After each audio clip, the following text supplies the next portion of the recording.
তোরা রান্নার রেসিপি নিয়ে আবার চলে আসলাম।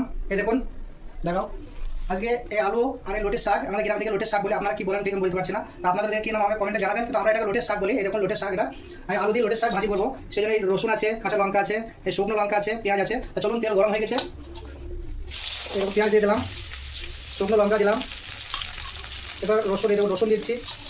রসুন একটু বেশি দেবেন, রসুন একটু বেশি দিলে ভালো। এবার কাঁচা লঙ্কা আমি অল্প কিছু দেবো, এতে লবণ দিয়ে দেবো, স্বাদ মতো লবণ দেবেন। এরকম পেঁয়াজ হালকা পোড়া পোড়া হয়েছে, বেশি পোড়া পোড়া করার দরকার নেই, আপনারা বেশি পোড়া পোড়া করবেন না, হ্যাঁ, কারণ শাকের সঙ্গে ফ্রাই হবে তো তখন পুড়ে যাবে বেশি, তখন ভালো লাগবে না। এই শাকগুলো দিয়ে দিলাম, শাক আলু আপনারা একসঙ্গে দিয়ে দেবেন, আলাদা করে বয়েল করার কোনো দরকার নেই। হ্যাঁ, এটা ঢেলে দেওয়ার পরে কিছুক্ষণ ঢেকে রাখলে আপনি বয়েল হয়ে যাবে। এই দেখুন, এই দিয়ে দিলাম, এটা আমি নাড়বো না, এটা আমি ঢেকে দেবো। হ্যাঁ, ঢেকে দেবো, 5 মিনিট পরে আমি ফিরে আসছি, সঙ্গে থাকুন। এরকম নাড়াটা করে দিলাম। হ্যাঁ, শাকগুলো হয়ে গেছে, 5-6 মিনিট ঢেকে রেখেছিল, শাকগুলো হয়ে যাবে, এটা বয়েল করার কোনো দরকার নেই। এই দেখুন, এবার আমি মশলাগুলো দিয়ে দেবো। মশলা আগে দেওয়ার দরকার নেই, মশলা আগে দিলে মশলাটার কোনো টেস্ট থাকবে না।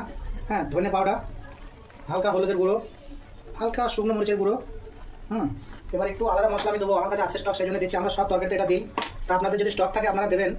এটা চিকেন মশলা, এটা চিকেন মশলাটা দিলে সব তরকারিটা একটু ভালো লাগে, টেস্ট লাগে।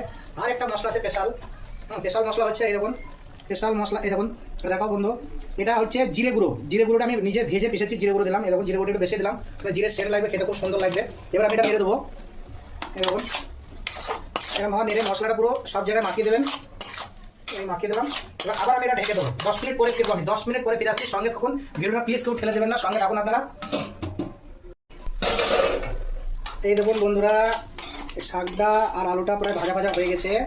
হ্যাঁ, এরকম মাঝে মাঝে আপনারা নেড়ে দেবেন, না নাড়লে লেগে যাওয়ার সম্ভাবনা আছে, লেগে গেলে খুব খেতে ভালো লাগবে না। শাক লেগে গেলে একদম খেতে ভালো লাগবে না। তো আমি যেরকম মাঝে মাঝে নাড়ছি, হ্যাঁ, এরকমভাবে নেড়ে দেবেন। শাকে খুব একটা বেশি মশলা দেওয়ার দরকার নেই। শাকে রসুন, শুকনো লঙ্কা, কড়া পেঁয়াজ, বাস এগুলো একটু বেশি বেশি করে দেবেন। হ্যাঁ, শাকটা ভাজা ভাজা করে নেবেন ভালো করে, খেতে ভালো লাগবে। নামাবার সময় আমি দেখাবো আপনাদেরকে, সঙ্গে থাকুন আপনারা।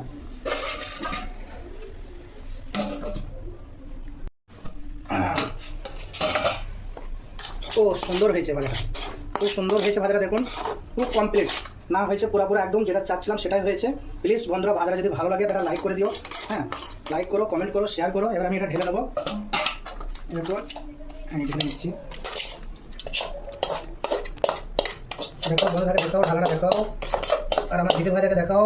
আমার দিদি ভাইরা তো বাড়িতে ভাজি করো, তো ছেলেরা কীরকম ভাজি করছে ছেলেদের মতো একবার করে দেখো ভাই। দিদি ভাইরা, দিদি ভাই থেকে বলছি, আমার বৌদিগুলোকে বলছি আমি, আমাকে দেখাও, আমাকে নাও।